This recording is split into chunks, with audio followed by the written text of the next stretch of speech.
While the overall default rate may be low, there's little question that some mortgage holders are going to feel some pain. So what does that mean for the overall market? John Pasalis is president of Realisophy Realty. Thanks for being with us, John. Thanks for having me. So we do know that these resets are coming. People who have the mortgages obviously know they're coming. Do we have to worry about the broader market and the knock-on effect as people's mortgage payments get more expensive? Yeah, absolutely. And we're starting to see some of the downsides of that now. I mean, arrears are up over the past couple of years quite significantly. And we're seeing an increasing number of power sales across the GTA. So certainly this is flowing through to the broader housing market as more and more households are struggling to keep up payments and either being forced to sell through a power sale or are just trying to get ahead of their power sale by listing their home on the market, trying to get out of the market as soon as possible. I was looking at some of the data, and we can, obviously the national numbers kind of obscure those specific pockets of certain urban centers. In some places, prices have really come down. Now, they've come down, John, from a very, very high water mark. But for people that bought at those levels, and as we know, if people are resetting here, some of them did buy close to that high water mark. That's a big pain point. Is there a kind of a knock-on effect of that? Your mortgage is getting more expensive as the value of your home is declining. That can add up to a real problem. Yeah, absolutely. And that's the challenge. I think right now it's not just payments, it's that house values are down. And this is one of the big challenges a lot of these households are facing. And you're right, prices are not just down from the peak. In the Toronto area, we're down probably low-rise homes about 27%. In some areas, it's even more. And some of these outskirts that have the highest ratio of power of sales relative to their new listings are seeing double-digit year-over-year decline. So that's from last year, we're seeing 10 to 15% price declines. So, of course, this is flowing through into softer housing prices right now. It's interesting because, of course, there's a lot of policy that's supportive of housing prices because a lot of Canadians own homes and the equity matters. Should there be policies now that help in a situation like this? And I don't mean anything interventionist, but, helping people keep their home but maybe turn it into a rental or some kind of solution that cushions the blow for people who might actually find themselves underwater.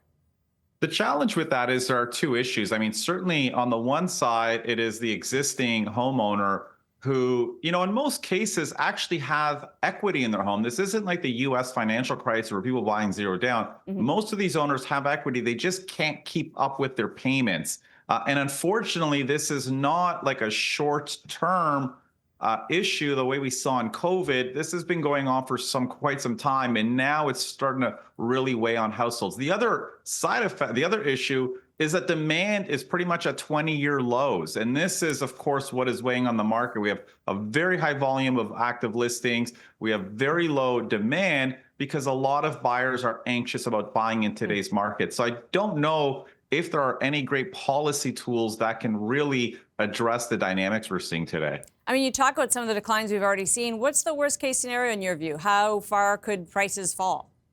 It's hard to say. I mean, I've been speaking with a lot of economists over the past week or so.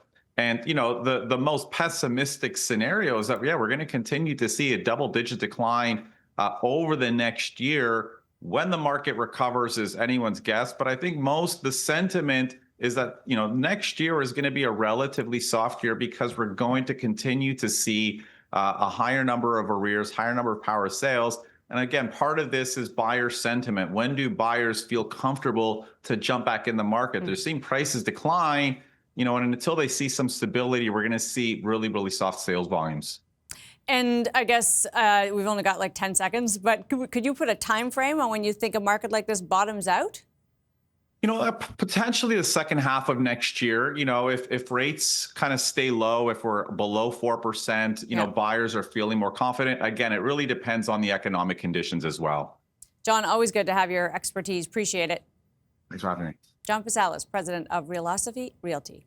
For mortgage holders with equity in their homes, there are some financial products aimed at helping free up capital.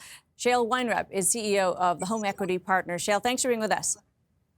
Thank you both so much for having me. Appreciate it, Amanda. Thank you. So we're talking about the stress that people feel, when their mortgage is reset, and there's obviously a lot of financial pain out there.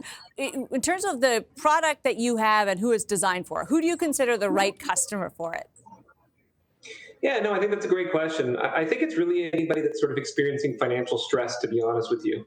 So homeowners that really sort of, I guess, vary across the spectrum. It could be anybody, probably somebody in their sort of early 40s all the way up to their mid to late 70s.